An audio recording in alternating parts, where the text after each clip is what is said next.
Hey babe, caught 3 fish today. The solitude is really helping clear my mind.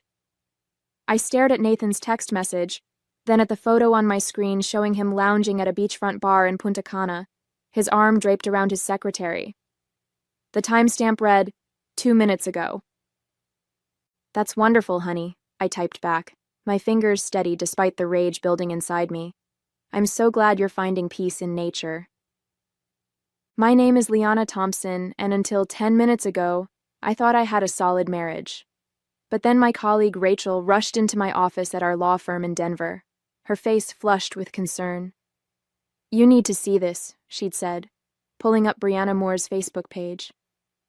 There was my husband of 8 years, supposedly on a wilderness retreat to detox from work stress, living it up at a luxury resort with his 20-something secretary. I kept scrolling through the photos. Sunset walks on the beach, candle-lit dinners, stolen kisses by the pool.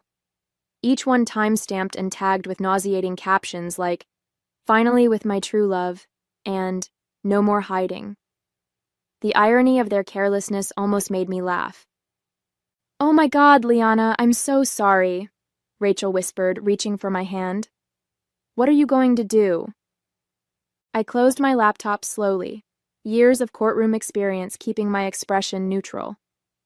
Nathan had no idea that his perfectly planned camping trip was crumbling, because his mistress couldn't resist posting their romantic getaway on social media.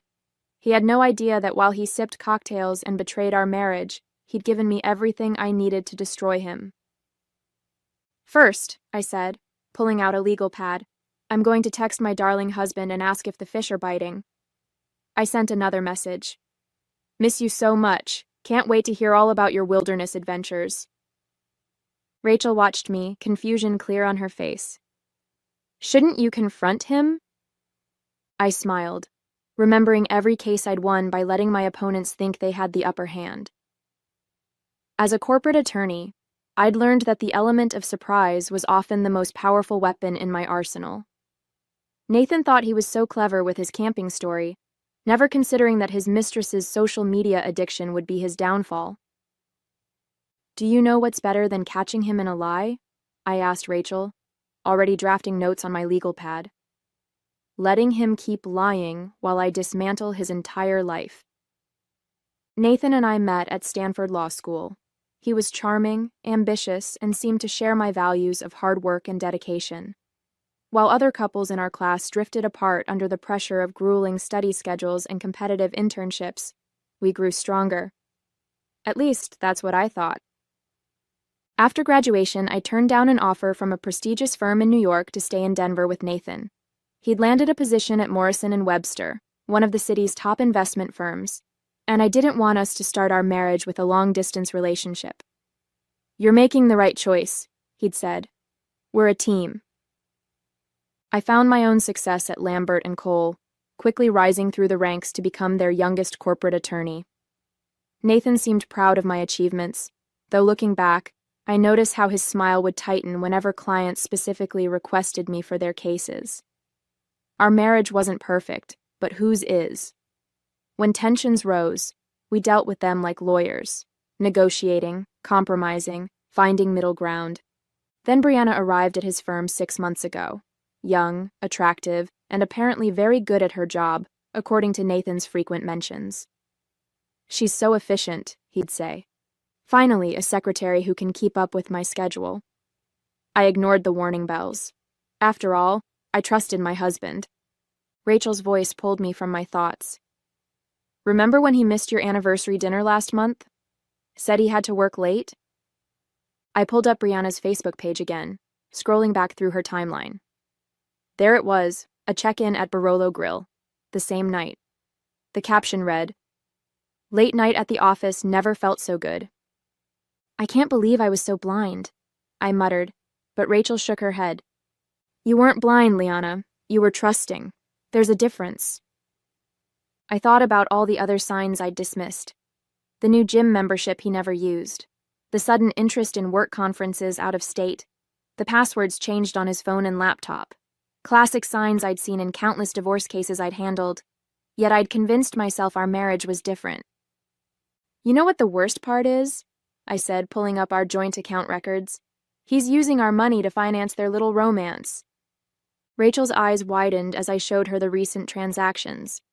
First-class tickets to Punta Cana, a 5-star resort? Yes, I replied, already drafting an email to my bank. But not for long. I spent the next hour methodically documenting every suspicious transaction from our joint accounts. Living room forgotten, dinner growing cold, none of it mattered as I built my case. The evidence was damning. Expenses for jewelry I'd never received, dinners at restaurants I'd never visited, hotel charges in cities where Nathan had claimed to be meeting clients. Look at this, I said to Rachel, pointing at my screen.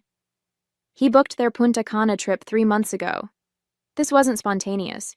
He's been planning it. But why tell you he was going camping? Why not just say it was another business trip? I was about to respond when my phone buzzed with another text from Nathan. This time, he'd sent a photo, a generic camping scene clearly pulled from the internet, showing a tent pitched by a lake.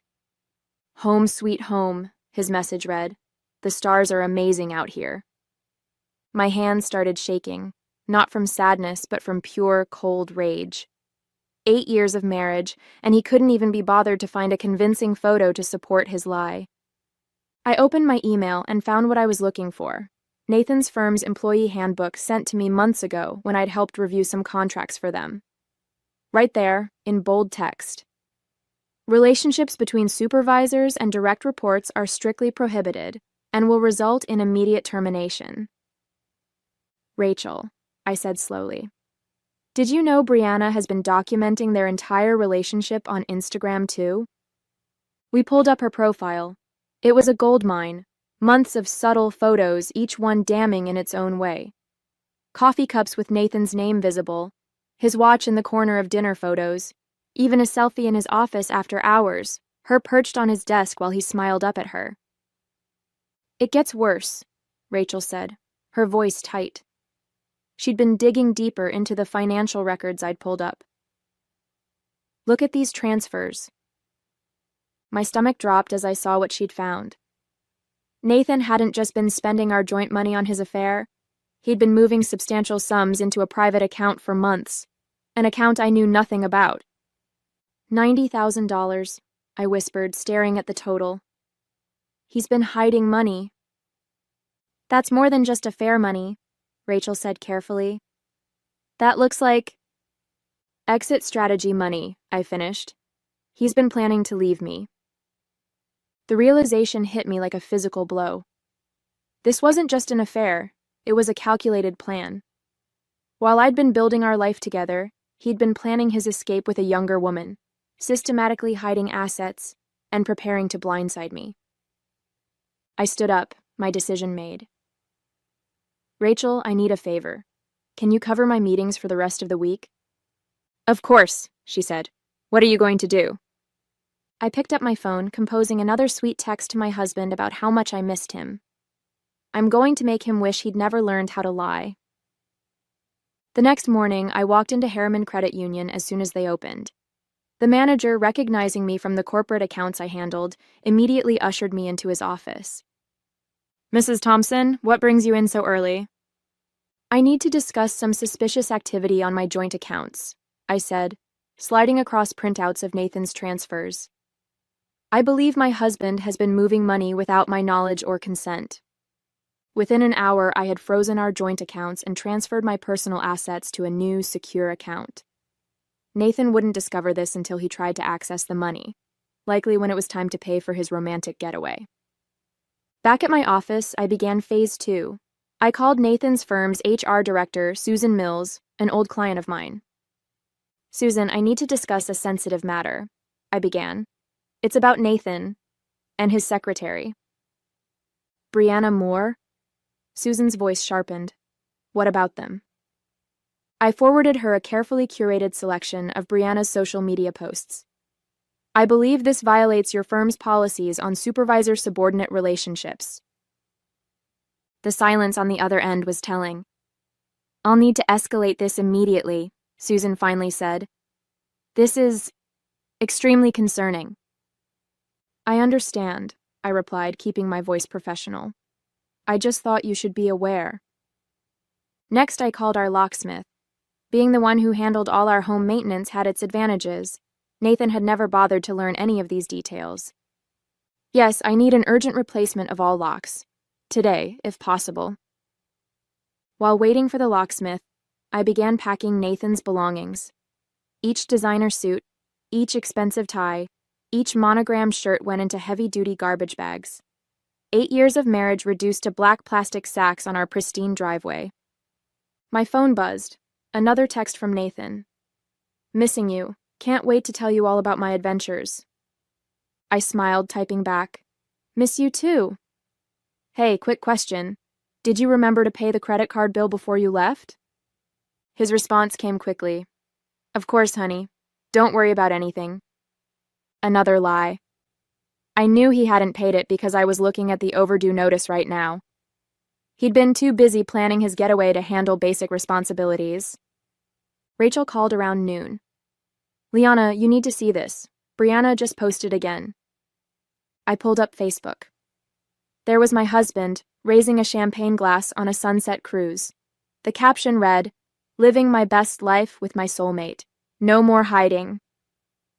No more hiding indeed, I murmured, forwarding the photo to Susan at HR. The locksmith arrived just as I received an email from my divorce attorney confirming she'd filed the paperwork. Everything was falling into place. Then my phone rang. Nathan's boss, James Morrison himself. Liana, he said, his voice grave. I assume you know why I'm calling? I can guess. We had no idea. He's been embezzling client funds to finance this affair. The photos triggered an internal audit. It's bad. I closed my eyes, processing this new information. How bad? Criminal charge is bad. We're filing a police report. I hung up, feeling a strange mix of vindication and nausea. I hadn't expected this level of betrayal, but it only confirmed I was doing the right thing. Looking at the garbage bags on the driveway, I added one final touch. A note taped to the top bag. Hope the camping trip was worth it. Don't forget to post pictures. I was reviewing the final draft of my divorce filing when my phone lit up with a call from an unknown number. Something made me answer. Is this Liana Thompson? A woman's voice, unfamiliar and nervous. Yes, who is this? My name is Sarah. I was Brianna's roommate until last month. There's something you need to know. My heart started racing. I'm listening.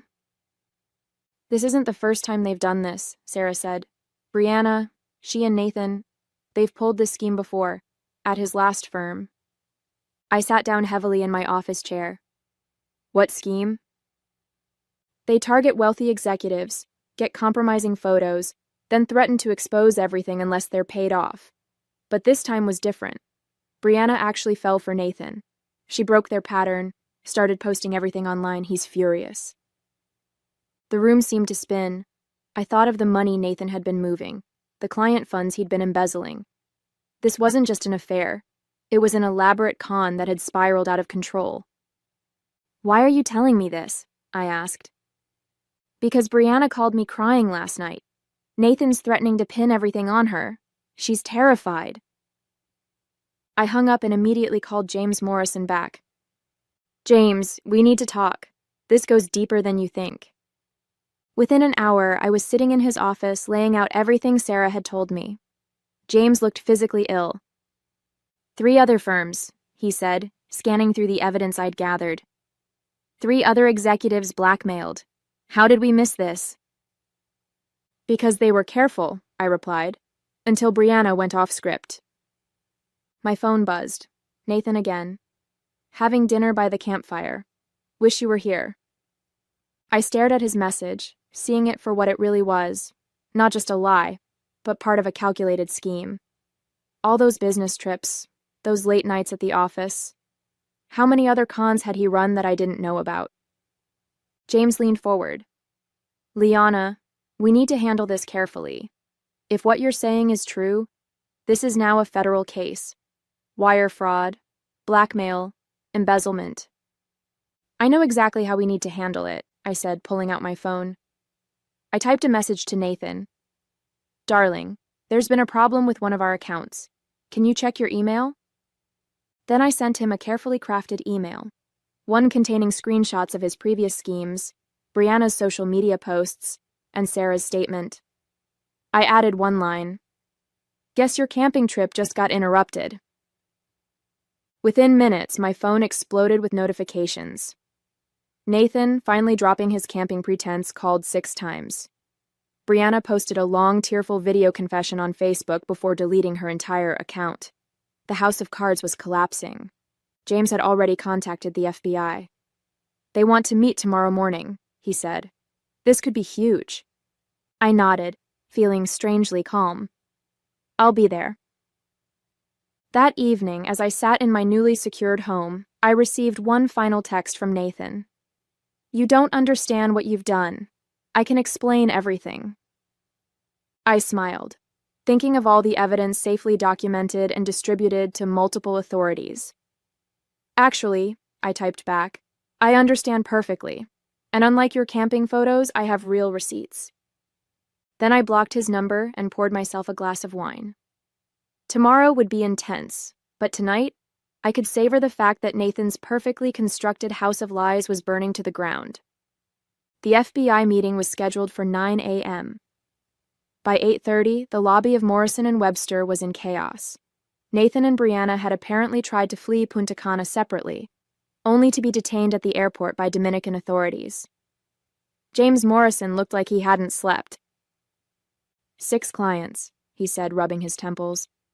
They blackmailed 6 of our top clients. The total amount is over $2 million, I finished. The forensic accountants had worked through the night. And that's just what we've found so far. Agent Phillips, a sharp-eyed woman in her 40s, spread photos across the conference table. Nathan and Brianna, with different executives, all following the same pattern. The evidence was overwhelming. Mrs. Thompson, she said, your husband and Ms. Moore will be extradited within 48 hours. But we're more interested in the money trail, those offshore accounts you found. My phone buzzed. A text from an unknown number. Nathan using a hotel phone. Baby, please. You're ruining everything. We can work this out. I showed the message to Agent Phillips, who nodded. Keep him talking. Work what out? I texted back. The affair or the felonies? You don't understand, he replied immediately. I did this for us. The money was for our future. I almost laughed. Our future? While you were planning to leave me? Who told you that? Brianna? She's lying. She means nothing. Agent Phillips was recording every message. He's scrambling, she observed. Push harder. Really? I wrote. So you didn't help her set up that account in the Caymans? The one you've been funneling client money into? The typing bubbles appeared and disappeared several times. Finally, how did you find out? I completed his thought. I'm a corporate attorney, Nathan. Following money trails is literally my job. By the way, the FBI says hello. His response was immediate and desperate. I'll tell you where all the money is, just don't let them arrest me. Agent Phillips smiled. Got him. Within hours, Nathan and Brianna were in custody. Their scheme had been bigger than anyone imagined, spanning multiple states, firms, and victims. The FBI found accounts in 3 different countries. James Morrison called an emergency board meeting. The firm's reputation, he began. Will survive, I interrupted. Because you caught it, reported it, and are making all the victims whole. That's the story we're telling. He looked at me gratefully. Liana, if you want to join us as general counsel... Let me think about it, I said, though I already knew my answer. I had bigger plans. Later that evening, as I sat in my home office, Rachel brought over dinner and wine. So, she said, I heard Nathan's trying to plea bargain. I nodded. Offering to testify against everyone involved in their previous schemes. Apparently, there were more victims than even I found. How are you holding up? I looked around my office, at the degrees on the wall, the case files I'd won, the life I'd built. You know what's funny? He always treated my career like it was a hobby, something I did to pass time until we had kids. He never realized that all those skills, all that experience, it was exactly what I needed to bring him down. Rachel raised her glass. To karma? No, I corrected her, thinking of all the evidence I'd methodically gathered, all the legal strings I'd pulled, all the dominoes I'd carefully set up before knocking them down. To justice, the kind you make happen yourself. The trial was mercifully brief. Nathan and Brianna both took plea deals. He got 8 years, she got 5. The evidence I'd gathered was so comprehensive that their lawyers advised against fighting the charges. In the end, the man who'd spent years manipulating others couldn't talk his way out of this one. I sat in the courtroom during sentencing, wearing the same deep blue suit I'd worn during our first law school mock trial. Nathan couldn't stop staring at me, his face a mask of disbelief and desperation. He'd finally realized that while he was playing checkers, I'd been playing chess. Your Honor, he tried one last time, my wife and I could work this out privately. Judge Matthews cut him off. Mr. Thompson, your wife isn't pressing charges. The federal government is, and we have evidence of multiple counts of wire fraud, blackmail, and embezzlement. I didn't stay to watch him being led away. Instead, I walked out of the courthouse into the bright Denver morning, feeling lighter than I had in years. Morrison and Webster had already promoted me to general counsel, with a corner office and a team of my own. But more importantly, I'd started a side project, a consulting firm helping companies identify and prevent internal fraud. Turns out, there was a huge market for someone who'd uncovered one of the biggest corporate blackmail schemes in Colorado history. Nathan's last letter arrived a week later. I dropped it in the shredder unopened. Some chapters don't need a final page. They just need to end. The media coverage eventually died down, and my life settled into a new rhythm. My fraud consulting firm took off faster than I'd expected, with clients across 3 states seeking my expertise. Sometimes I wondered if Nathan saw the articles about my success from his prison cell. One morning, 6 months after the sentencing, Brianna's former roommate Sarah came to my office. I heard you help companies protect themselves against fraud now, she said hesitantly. I'm starting a small business, and I thought, well, after everything that happened. I studied her for a moment, remembering how her phone call had been the key to unraveling Nathan's entire scheme. First consultation is free, I said, gesturing to the chair across from my desk. Later that evening, as I worked late in my corner office at Morrison and Webster, James Morrison stopped by. Just signed another client, he said. They specifically requested you handle their case. Said they heard how you handled the Thompson scandal. I smiled at the irony. Nathan's attempt to destroy me had instead become my biggest selling point. You know, James added, he tried to write to me from prison, wanted me to convince you to answer his letters. I kept typing, not looking up. And I told him you were too busy running 2 successful businesses to read prison mail. I finally looked up, catching my reflection in the office window. The woman staring back wasn't a victim or a betrayed wife. She was a survivor who'd turned betrayal into triumph. Perfect answer, I said, and went back to work.